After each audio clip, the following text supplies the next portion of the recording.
സ്നേഹമുള്ളവരെ, അനുഗ്രഹങ്ങൾ മഞ്ഞായി പെയ്യുന്ന മറ്റൊരു ഡിസംബർ മാസം കൂടി ആഗതമായിരിക്കുന്നു. ദൈവപുത്രൻ ഭൂമിയിൽ പിറവി കൊണ്ട ഈ പുണ്യമാസത്തിൽ നിങ്ങളോടേവരോടും തിരുപ്പിറവിയുടെ പുണ്യത്തെപ്പറ്റി സംസാരിക്കാൻ കിട്ടിയ ഈ സമയം ദൈവനിയോഗമായി ഞാൻ കരുതുന്നു.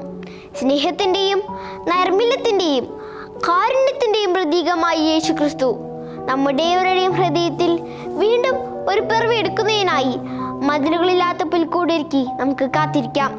സ്നേഹത്തിൻ്റെയും സഹോദരത്തിൻ്റെയും സമഭാവനയുടെ സന്ദേശം ഉണർത്തുന്ന ആ ദിവസത്തിനായി പുൽക്കൂടൊരുക്കി നക്ഷത്ര വിളക്കുകൾ തൂക്കി പ്രാർത്ഥനാനിരതമായ മനസ്സോടുകൂടി നമുക്ക് ഉണ്ണീശോയെ വരവേൽക്കാം. നമ്മുടെ സർവാശ്രയവും ശരണവുമായ പരിശുദ്ധ അമ്മയെ വെച്ചുകൊണ്ട് അമ്മയിൽ കൂടി നമുക്ക് ഈശോയിലേക്ക് വളരാൻ കൂട്ടുകാരെ നമുക്ക് ഈശോയെ ചേർത്ത് നിർത്താം. ഈ ക്രിസ്മസ് നാളിൽ നന്മത്തിന്മകളെ വേർതിരിച്ചറിയുവാൻ പരിശുദ്ധ അമ്മയുടെ വിദ്യാലയത്തിൽ ചേർന്ന് പഠിച്ച് ഈ കലുഷിത യുഗത്തിലും നമുക്ക് സമാധാനവും ശാന്തിയും ഉറപ്പിക്കാം. സമൂഹം അനുഭവിക്കുന്ന കഷ്ടതകളും ദുരന്തങ്ങളും ഇല്ലായ്മ ചെയ്യാൻ കരുണയുടെ കണ്ണുകൾ ഈ ഭൂമിയിലേക്ക് മിഴിത്തുറക്കാൻ സമയമായിരിക്കുന്നു.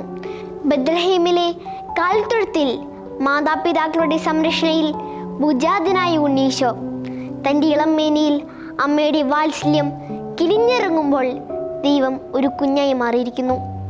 നമുക്ക് ഉണ്ണീശോയ്ക്ക് കളിക്കാൻ ഒരു കളിപ്പന്ത് നൽകാം. നമ്മുടെ സ്നേഹത്തിലൂടെ പരിലാളനകളിലൂടെ നമുക്ക് ഉണ്ണീശോയെ വരവേൽക്കാം. പാപം നഷ്ടപ്പെടുത്തിയ നന്മകളെ ഭൂമിയിൽ തിരികെ തരുവാനായി ഈശോ ഭുജാതനാകുമ്പോൾ ലോകമെങ്ങും സന്മനസ്സുള്ളവർക്ക് സമാധാനം കൈവരുന്നു. നമ്മുടെ സമൂഹത്തിൽ അസ്വസ്ഥതയുടെ വിത്ത് പാകുന്നവരോട് നമുക്ക് ഉറക്കെ പ്രഖ്യാപിക്കാം, ഈശോയിലൂടെ സമാധാനം നേടുന്നവരാണ് നാം. ആ സമാധാനം ഞാൻ ഈ ഭൂമിയിൽ പുനർസ്ഥാപിക്കും. ഈ ക്രിസ്മസ് നാളിൽ രസിക്കുവാനോ സുഖിക്കുവാനുമല്ല ഞാൻ സമയം കണ്ടെത്തുന്നത്, മറിച്ച് ആർത്തരും അവശ്യരുമായ നമ്മുടെ സഹോദരരുടെ കണ്ണീരപ്പാനാണ്. നാം പോലും അറിയാതെ നമ്മുടെ സൗഖ്യത്തിന് വേണ്ടി പ്രാർത്ഥിക്കുന്ന അനേക സന്യസ്തരുള്ള ഈ ഭൂമി ഈശോയുടെ വരവിലൂടെ ഊഷ്മളവും സുന്ദരമായി തീരും എന്ന് ഈശോയുടെ നാമത്തിൽ ഞാൻ ദൃഢമായി വിശ്വസിക്കുന്നു.